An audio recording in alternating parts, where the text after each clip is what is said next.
Le 13 novembre 1974, un homme traverse sa maison avec un fusil et abat toute sa famille pendant leur sommeil. Et pourtant, personne ne se réveille. Aucun voisin. Pas même les victimes. Lorsque la police découvre les corps, un détail glace les enquêteurs. 6 membres de la famille sont retrouvés dans leur lit, allongés sur le ventre, dans la même position. Comme s'ils n'avaient jamais bougé. Comme si personne n'avait tenté de fuir. Comme si, cette nuit-là, se réveiller était tout simplement impossible. Les analyses toxicologiques sont formelles. Aucune drogue, aucun sédatif. Rien. Il est 3 heures du matin. La rue est silencieuse. Les maisons d'Amityville dorment, enveloppées dans le froid de novembre.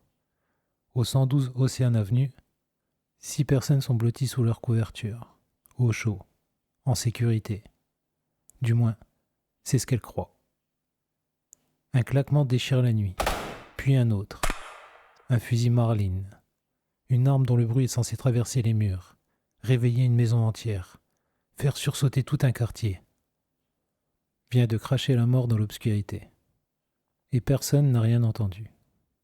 Pas un voisin, pas un passant, pas même les victimes. Ronnie DeFeo Jr., que tout le monde appelait Butch, traverse les couloirs de la maison familiale comme un fantôme. Il pousse la porte de la chambre de ses parents. Son père, Ronald, 43 ans. Sa mère, Louise, 42 ans. 2 coups de feu. Il ne bouge pas. Il continue. La chambre de John et Mark, 9 et 10 ans, endormis côte à côte. 2 coups. Le silence reprend ses droits. Allison, 13 ans, 1 coup. Et enfin, tout en haut de la maison, la chambre de Dawn, 18 ans, l'aînée des sœurs. En 15 minutes, toute une famille a été effacée de la surface de la Terre. 6 corps retrouvés face contre leur matelas. Comme s'ils n'avaient jamais vu ce qui leur arrivait. Comme s'ils avaient simplement attendu. Ce soir-là, à 18h30, Ronnie Jr. fait irruption dans les bars du quartier. Le souffle court, les yeux écarquillés. Mes parents ont été tués.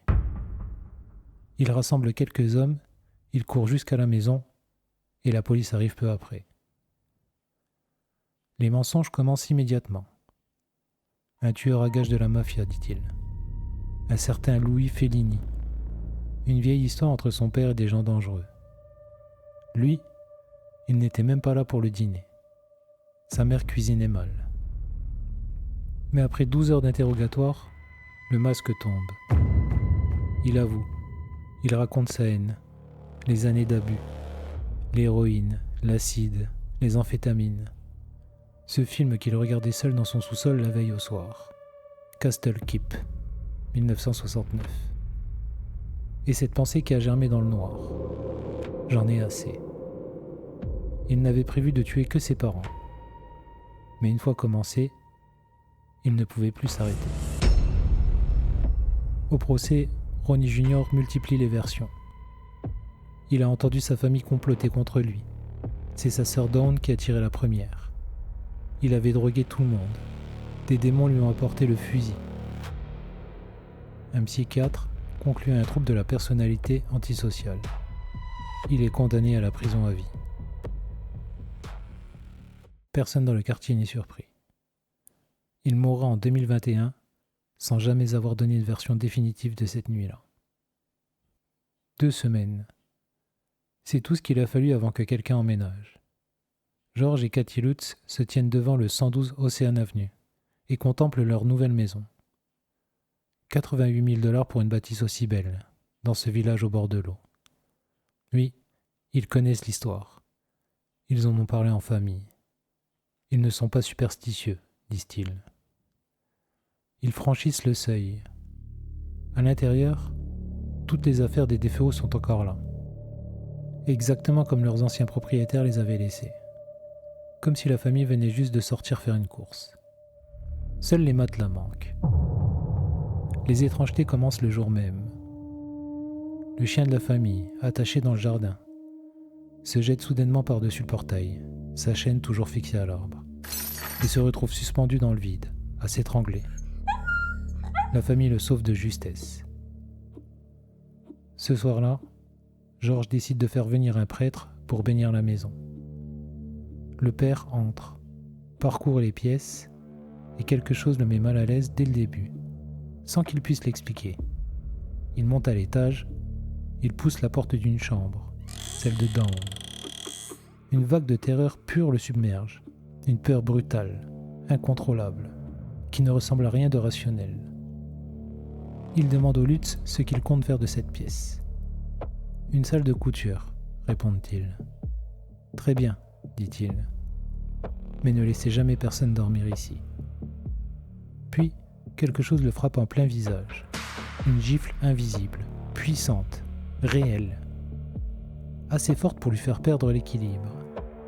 Et une voix, grave, gutturale, venue de nulle part, lui ordonne de partir. Le prêtre rentre chez lui couvert de plaies et de cloques sur les mains. Les semaines qui suivent s'enfoncent dans quelque chose de plus sombre. Cathy sent des bras l'enlacer par derrière, une présence féminine, presque douce, presque rassurante, dit-elle, sans vraiment pouvoir l'expliquer. Elle reconnaît son parfum dans les couloirs. Leur fille cadette se met à parler à une nouvelle amie imaginaire. Elle s'appelle Jody. C'est un cochon, explique la petite, avec de grands yeux rouges brillants. Jody lui dit qu'ils vivront toujours ici. La nuit, Georges et Cathy voient ses yeux rouges luire derrière les fenêtres. Dans le sous-sol, Georges découvre une pièce qui n'existe sur aucun plan de la maison. Les murs sont peints en rouge. L'odeur est insupportable. Et puis il y a ce froid, constant, inexplicable. Georges ne peut pas s'en défaire. Il passe ses nuits à alimenter le feu de la cheminée, ses journées à fendre du bois dans le jardin. Le reste de la famille, lui, n'a pas froid. Il commence à changer. Par moments, il reste immobile, fixant un point dans le vide, comme s'il écoutait quelque chose que personne d'autre n'entend. Son humeur se détériore. Il devient irritable, puis agressif. Son hygiène se dégrade. Il entend des bruits dans la nuit, des pas, des cris, de la musique jouée simultanément depuis plusieurs sources, mais ne trouve jamais d'où ils viennent. Et chaque nuit, sans exception, il se réveille à 3h15, l'heure à laquelle Ronnie DeFeo a commencé à tuer. La maison s'emballe. De la moisissure noire recouvre les affaires. Une substance verdâtre soigne du plafond. Des essaims de mouches envahissent la chambre de Dawn, au cœur de l'hiver, sans qu'on puisse les chasser. Des portes sont arrachées de leurs gonds. Leur enfant se coince les doigts dans une fenêtre qui se referme toute seule. Puis vient la dernière nuit. Georges se réveille, une fois de plus, au milieu des ténèbres. Mais cette fois, il ne peut plus bouger. Son lit se soulève, se balance, comme soulevé par une force invisible et furieuse. Il tourne la tête. Cathy flotte au-dessus du matelas. Et son visage, ce n'est plus son visage. C'est celui d'une vieille femme. Ce qui se passa ensuite, Georges et Cathy ne l'ont jamais dit. Pas une seule fois. Ni dans les interviews, ni dans le livre, ni sur leur lit de mort. Ce secret est parti avec eux. Le lendemain matin, la famille Lutz quitta le 112 Ocean Avenue en laissant tout derrière elle. Elle n'y retournera jamais. La maison est toujours là.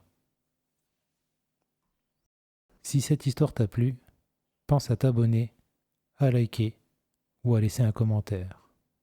De nouvelles histoires arrivent. Et surtout, ne ferme pas les yeux.